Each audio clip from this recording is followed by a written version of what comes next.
ভুট্টা বলো আর কর্ন বলো আর যাই বলো না কেন, আর বেবি কর্নই বলো না কেন, কোনটা খেতে তোমাদের বেশি ভালো লাগে প্লিজ কমেন্ট করে জানিও। আমার তো বেবি কর্ন আর পপকর্ন এই দুটো খেতে এত ভালো লাগে। আর এই যে অনেক দিন থেকে ইচ্ছে ছিল বেবি কর্নকে সুন্দর করে বাটার টাটার দিয়ে মেখে তারপরে কিন্তু সেকে খাবো, কিন্তু সময় হয়ে উঠছিল না।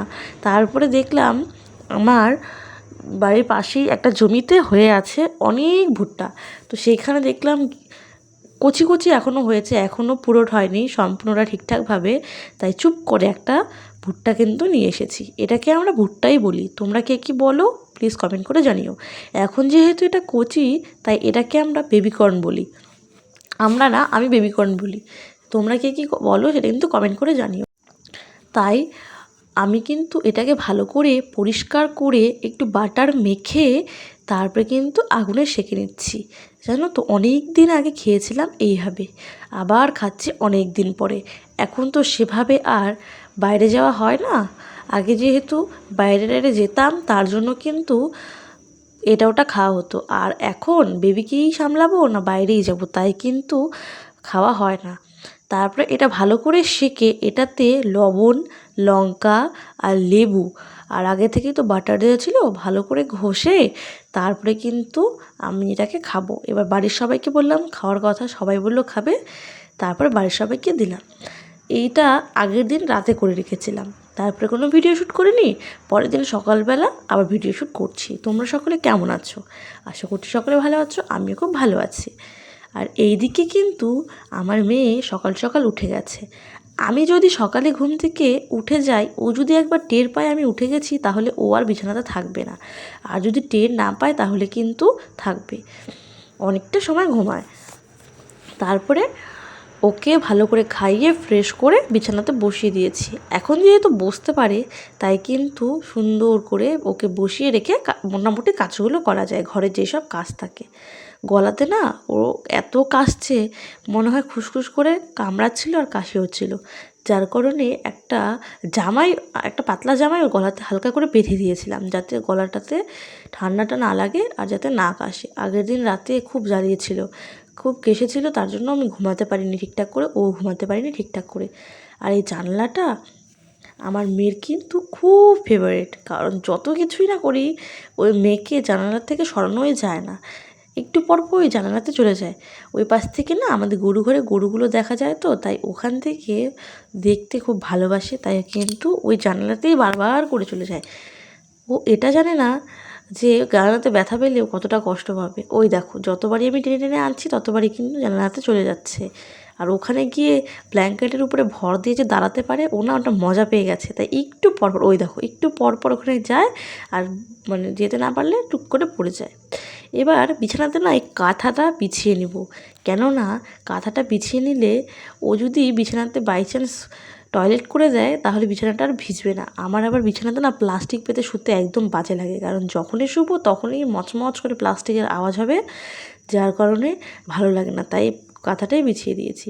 আর ওই দেখো জানালা দিয়ে সব দেখবে, কে যাচ্ছে না যাচ্ছে, পাখি, ছাগল, কুকুর, গরু যাই যাক না কেন, ওদিক দিয়ে কিন্তু ও দেখতে থাকে। আর আমি যদি ডাকি তাহলে এইভাবে একটা মিষ্টি হাসি দেয়।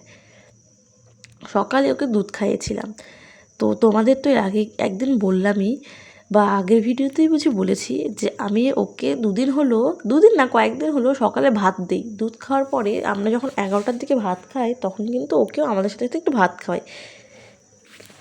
তো এখন ঘুমিয়েছিল, খেলে ঘুমিয়েছিল, তো সকালে খাওয়ার টাইমে ভাত খাওয়াই, তো আজকে ভাত খেলো না। ভাত নিয়ে পুরো ঘুরিয়ে ঘুরিয়ে খাওয়াচ্ছিলাম, বাট ভাত খেলো না, জানি না কী হয়েছে।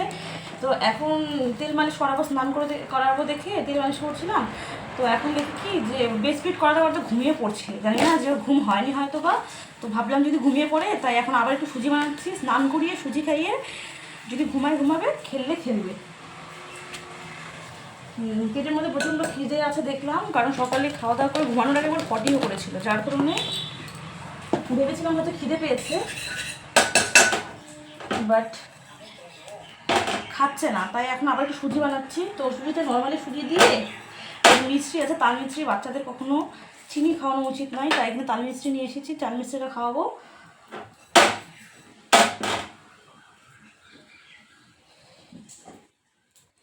আর সাথে একটু দুধ মেশাবো, ল্যাকটোজেনটা মেশাবো, তারপরে কিন্তু খাওয়াবো। তারপরে কথা বলবো। সকাল থেকে ফুল আচরণ টাইম। হ্যালো গাইস, তো আমি এখন সিম তুলছি। এই সিমগুলো আমি বাড়িতে নিয়ে যাবো, আজকে বাড়িতে যাবো। এই দেখো সিম গাছ। তো হাজব্যান্ড ফোন করলো, জানি না ভিডিও করতে পারবো কি না। আগে তুলে নিই কী কী তুলছি, তারপরে তোমাদেরকে সবটাই জানাবো, তারপর দেখাবো একবার ভিডিওতে তোমাদেরকে যে আমি কী কী তুলছি। তো আগে তুলে নেই। দেখো কতগুলো সিম পেয়েছি। পিছনেরটা কী খেয়ে তোমরা কমেন্ট করে। তো কাল আছে বাবার বাড়িতে গোপাল সেবা, তাই ভাবলাম অনেক শাক আছে, শাকগুলো নিয়ে যাই, যেহেতু একটু ভগবানের সেবাতে লাগাতে পারবো। তারপরে কিন্তু অনেকগুলো ফুল তুলে নিয়েছি। আমাদের পাশের বাড়িতে অনেক ফুল ছিল, তো সেখান থেকে ফুল তুলে নিয়েছি। আর এখানে শাক ছিল, কচু শাক ছিল, শিম ছিল, বক ফুল ছিল, এগুলো নিয়েছি। যে এগুলো তো ভগবানের খুব প্রিয়, তাই একটু ভগবানের জন্য নিয়ে আসলাম। সেরকমভাবে তো ভগবানকে কিছু দেওয়াই হয় না, এইটুকু সময় যদি ভগবানকে একটু কিছু করে খাওয়াতে পারি, কারণ আমরা তো সেভাবে ভোগ লাগাতে পারি না।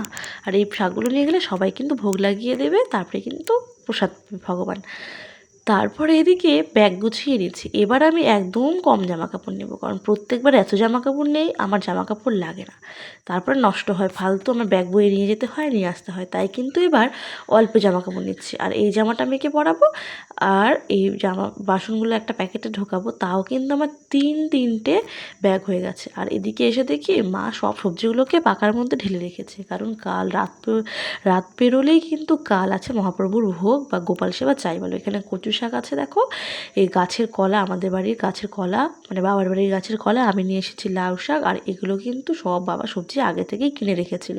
তো কালকে যে ড্রেসগুলো তোমাদের দেখালাম, সেই ড্রেসগুলো দেখো একটা মেয়েকে পরিয়ে দিয়েছি, কত কেমন লাগছে তোমরা প্লিজ কমেন্ট করে জানিও। একদম ঠিকঠাক হয়েছে ড্রেসগুলো। আর আমি বাড়িতে চলে এসেছি। আমাদের বাড়িতে আছে হচ্ছে গোপাল সেবা কালকে, মানে আমাদের বাড়িতে কালকে গোপাল সেবার জন্য ভোগ দেওয়া হবে।